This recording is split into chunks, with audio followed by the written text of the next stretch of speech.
Plag, Adrien whispered. It was 2 a.m. Plag? Plag, are you awake? Adrien could not sleep, for something was on his mind. Plag, Adrien whispered urgently. An annoyed and sleepy Kwami turned to look at his owner. What do you want? Plag hissed. Adrien sighed. I just don't understand. Ugh, Plag complained. Here we go again. And his face planted into his pillow. Adrien sat up. Plag, you don't even know what I was going to say. No, I do know what you were going to say, because you always say something about your love for Ladybug, and it's always at 2 a.m. when I'm trying to sleep. Please, save your rants for the morning. Adrien huffed as his cheeks grew red. First of all, I do not rant, and second, I wasn't going to talk about Ladybug, so there's no reason to be rude, Plag. Plag narrowed his eyes and mumbled something about how early it was and how he couldn't deal with Adrien's sass. Adrien rolled his eyes and continued. Well, yesterday, when Marinette, was on top of me after she fell, she looked at me. I'll admit I was a little stunned from the fall, and honestly, I probably just imagined it, but when I looked at Marinette, she wasn't there. Instead, I saw Ladybug. Adrien was interrupted by a loud groan. You said this wasn't going to be about Ladybug, Plag whined, rubbing his eyes. Plag, you didn't let me finish. As I was saying, I saw Ladybug on me, like the many countless times when we'd fallen on each other by accident during a battle, but when I blinked, Ladybug was gone, and I was looking at Marinette. Plag yawned. So why did I see Ladybug when clearly Marinette was there the whole time? Plag shrugged. You said so yourself. Ladybug has fallen on you countless times. You were stunned. Your mind was fuzzy, so your mind showed you Ladybug in a time of confusion because it was used to seeing Ladybug. Adrien blinked. Wow, that was actually a good and reasonable answer, Plag. Don't get used to it. Go to sleep. And Plag turned away and started to snore into his pillow. Adrien laid back down, but still didn't fall asleep for quite some time. Plag's answer was a little too well thought out. Adrien tried to forget it and try to get some sleep. He needed to be well rested for tomorrow evening, for he was going to be a guest for dinner, and he didn't want to be sleepy and rude. Adrien is what? Marinette yelped. Adrien is coming over for dinner, Sabine explained, as she ran around the kitchen, making preparations. I thought it was so sweet of him to help you yesterday. I thought it would be nice to repay him, so I invited him over for dinner. Sabine looked over at her daughter and frowned. You were in the room when I asked. You even nodded when Adrien asked if it was all right with you. Marinette gulped. Oh, I did? I must have forgotten. But Marinette didn't forget. She didn't even remember any of that happening. But that would explain why Adrien had said, see you tomorrow. He didn't mess up his words. He was actually going to see her today. Oh my, Marinette thought. I'm going to die tonight. The Adrien Regressed is coming over to my house. Just thinking about it made Marinette want to faint. Sabine glanced over at her daughter as she pulled out a fresh-baked loaf of bread out of the oven. You forgot? Well, you were on pain medication. That probably made you drowsy. Marinette, are you all right? Is your knee bothering you? Marinette took a shaky but excited breath. Yes, I'm okay, Mom, and my knee is fine, just a little sore. What time is Adrien coming over? Sabine glanced over at the clock. He should be here in about an hour. Then she turned around and started to dice up onions. Marinette looked at the time. It was 5 p.m., which meant Adrien was coming at 6. What could she do until then? If she went to her room, her thoughts of Adrien would drive her crazy, and Tiki would never let her hear the end of it. She glanced at her mom as she slid the chopped onions into a large pot on the stove. Mom, do you need any help? Marinette asked, and to Marinette's relief, Sabine nodded and instructed Marinette on what she needed to do to help prepare dinner. Marinette's ears perked up as she heard the doorbell ring. Oh, I bet that's him. Marinette, finish up those sandwiches and start setting the table, Sabine said as she walked out of the kitchen. Tiki flew out of Marinette's pocket. Marinette, are you all right? Your face is very red. Marinette started to fan her face, trying to cool down. She heard the door open. She heard his voice. He was here, in her house. Oh, Tiki, I don't think I can do this. Marinette whimpered and took a step back. What happened next happened so fast, Marinette didn't even know how it happened. Maybe there was a tomato slice on the floor, or maybe that patch of floor was just slippery. All she knew was that she slipped and fell back on her bottom. As she was falling, she tried to grab a hold of the counter, but she accidentally knocked over a spoon, which had a bag of flour on top of it. Marinette sat up, trying to blink the flour out of her eyes, and she banged her head on the corner of the counter. "Ouch!" Marinette yelped, and she heard feet rushing into the kitchen as she rubbed her head. "Marinette? Oh, Marinette, are you all right?" It was Marinette's father, Tom. Tom walked over to his daughter, helped her up, and gently inspected her head.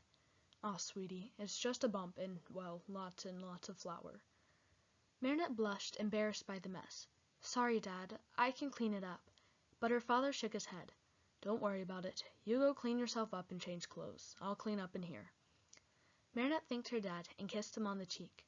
Then she ran upstairs to find something to wear and try to clean off all the flour. "Well, what do you think?" Marinette asked as Tiki zoomed around her, inspecting her outfit. Marinette had put on a red blouse that Ollie had insisted she buy when they were out shopping the other day. She also put on a pair of dark blue skinny jeans. Marinette ran her fingers through her hair, trying to brush out all of the flour. Marinette tied up her indigo locks into her signature pigtails. She stood in front of the mirror, waiting for Tiki to respond. "You look fantastic. You look amazing in red. Now hurry up and get downstairs. You don't want to keep your prince waiting." Tiki winked and giggled. Marinette rolled her eyes and headed downstairs to the dining room. She walked down the stairs, taking deep breaths, in and out, and when she got to the bottom, she saw Adrien at the dining table. "Hey, Marinette," Adrien greeted. After all she did to keep cool and to breathe, she suddenly felt her lungs squeeze and her heart stopped beating. She couldn't help it. He always looked amazing. His soft blonde hair, his bright and gentle green eyes, his smooth hands. Oh, geez. Marinette needed to get a hold of herself. "Hi, Adrien. I'm so glad that you were able to come," Marinette stuttered. She slowly walked towards the table and gripped one of the chairs, but didn't sit down. "Yeah, I was surprised my father gave me permission, but it's not like I'm missing anything. My father is usually too busy to eat dinner with me most of the time." Marinette blinked. She couldn't imagine what it would be like to eat alone every night. She loved eating dinner with her family. Marinette's nerves disappeared. She released her grip from the chair, walked around the table, and sat in the seat next to Adrien. She wasn't going to be clumsy and act like a fool when this may be his only night not eating alone. She wanted him to feel happy. "Well, Adrien, you won't be alone tonight. My parents talk a lot. They don't know when to stop," Marinette giggled. Adrien smiled. There was sort of an awkward silence between them as they were trying to think of something to say when Marinette's parents broke the silence. The doors burst open, and Tom and Sabine walked out with trays of food. "Dinner's ready," they sang. Marinette and Adrien laughed as Tom and Sabine walked over and placed the trays on the table and unloaded the food. Once everything was situated, Tom and Sabine sat down, and Sabine started to explain the meal. "Our main dish tonight," Sabine announced dramatically, "is French onion soup with grilled sandwiches and buttered bread on the side. We also have fruits, veggies, and many types of cheeses on this board here." Sabine pointed to a lovely decorated charcuterie board, and Tom picked up where she left off. "And for dessert, Marinette made a passion fruit cheesecake." Marinette blinked as the food started being passed around. She had made that cheesecake the other day, along with 2 others to sell in the store, hoping that Adrien would stop by and get some because passion fruit was his favorite. Marinette blushed as she remembered herself furiously typing on her computer, determined to know everything about the dreamy Adrien Agreste, searching everything about him. When everyone had what they wanted, they dug in. When Tom and Sabine weren't looking, Adrien leaned closer and whispered to Marinette, "Passion fruit is my favorite. How did you know?" She giggled nervously. "Passion fruit is your favorite? I had no idea. Ha ha ha. Just a lucky guess, I guess." Marinette smiled and looked at her with a mischievous glint in his eyes, but he didn't say anything. He leaned back into his chair and kept eating. Marinette panicked. What was that look? Did he know that she had searched it? Ugh, she felt so lame. She hoped he didn't think she was some weirdo searching up stuff about him on the internet. Marinette swallowed her soup and tried to shake off her nerves. "You kids ready for dessert?" Tom asked, and Adrien nodded. "I can't wait to try your cheesecake, Marinette," Adrien said, and smiled at Marinette. I bet it'll be amazing." "I hope so," Marinette said, as she watched her mom cut a slice of the pastry and give it to Adrien. She didn't want to oversell her cake and then it not be good. She watched as Adrien took a bite. Adrien's eyes grew wide, and he took another bite of a slice of cake. "Should it taste this heavenly?" Adrien asked Marinette, as he shoveled in his next bite. Marinette released her breath she didn't realize she was holding and laughed. Tom and Sabine both were digging in their slices, and both agreed with Adrien. Sweetie, this is better than any of the cheesecakes I've ever made," her dad complimented. Sabine nodded in agreement, her mouth too full of cake to speak. Marinette blushed, not only because Adrien had just complimented her, but also because her father, her role model in baking, just said this cake tasted better than any of his.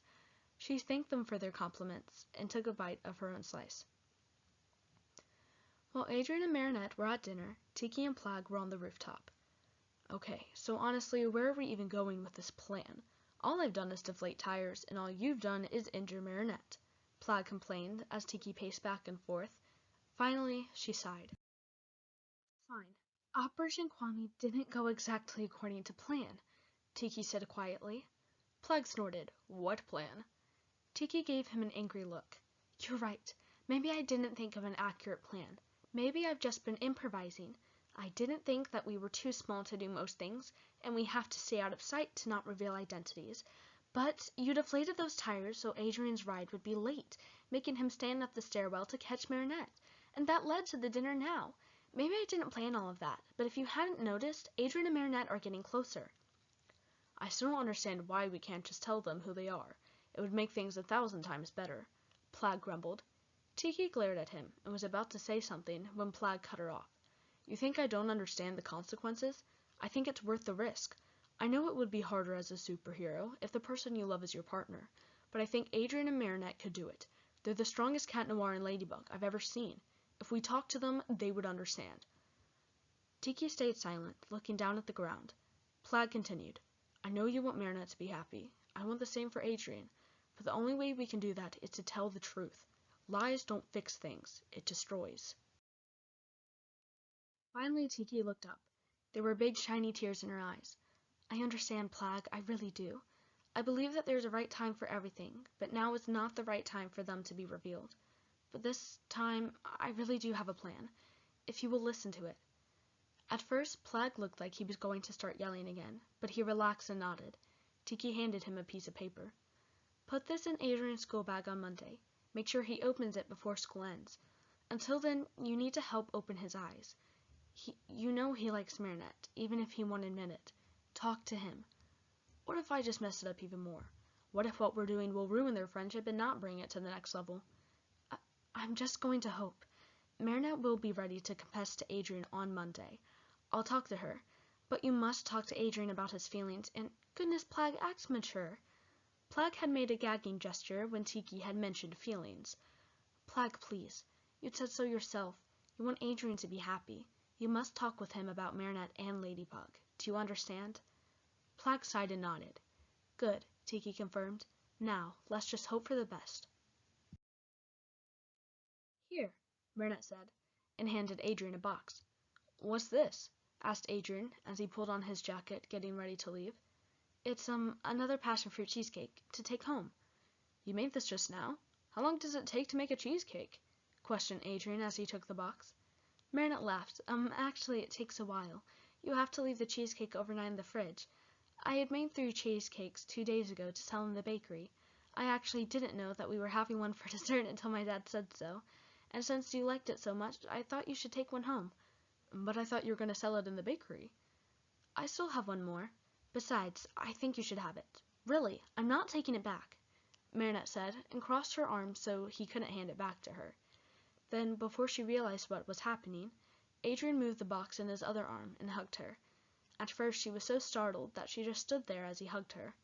Finally she came over herself and hugged him back, and for once she wasn't blushing. "Thank you, Marinette, for everything," Adrien whispered as he pulled away from the hug. He gestured at the dinner table and at the cheesecake. Before Marinette could say anything back, her parents came into the hallway. "Thank you so much for coming, Adrien. I'm so glad you could come," Sabine exclaimed and hugged him. Adrien blushed as he hugged her back. Marinette had to stifle her laughter. Thank you, Mrs. Dupin-Ching. The dinner was amazing, Adrien said as he pulled away and shook Tom's hand. Maybe you should join us again sometime, Adrien. We enjoyed having you over. Tom smiled. I enjoyed having the company, sir. I would love to come back, Adrien said, and glanced at Marinette and smiled. Outside, there was a sound of a car horn. That would be my ride. Again, thank you for having me. Adrien opened the door. Bye! Tom and Sabine waved goodbye and turned around to go clean the kitchen. Goodbye, Marinette, Adrien whispered and smiled. He closed the door and got in his car. The car drove off, heading back to the Agreste mansion that was more than likely as cold and empty as he left it. Marinette was still standing at the door, lost in thought. She was starting to see Adrien from a different perspective. She had always seen him as perfect. He has good looks, he has a big house, has lots of money, everyone knows who he is. He has a personal bodyguard. He even rides in a limo all the time. Who wouldn't want that? But she was starting to see he didn't have the little happy and warm things in life. He didn't have a mom. He barely had his dad. He always ate dinner alone, and just because everyone knows him doesn't mean he knows them. Living in the huge house with just his distant dad must be lonely. No wonder Adrien had wanted to go to school. He wanted friends, a life away from the cold, lonely mansion. He wanted freedom. Marinette remembered during an Akuma attack. The Akuma was specifically after him. As Ladybug, she had hidden Adrien in a sarcophagus. After the Akuma was dealt with, Adrien had told her he hated to be locked up. Because he's locked up all the time, Marinette thought. Not just physically, but mentally.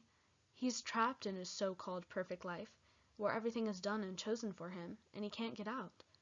Marinette wanted to help him escape, even if that just meant being his friend. She didn't mind. She loved him and would do anything for him. She would be his key. Marinette blinked. The door was closed in front of her, and Adrien's car was nowhere in sight. How long had she been standing there? She didn't remember him leaving, but she remembered Adrien saying goodbye to her. Marinette smiled and turned around and put her back against the door.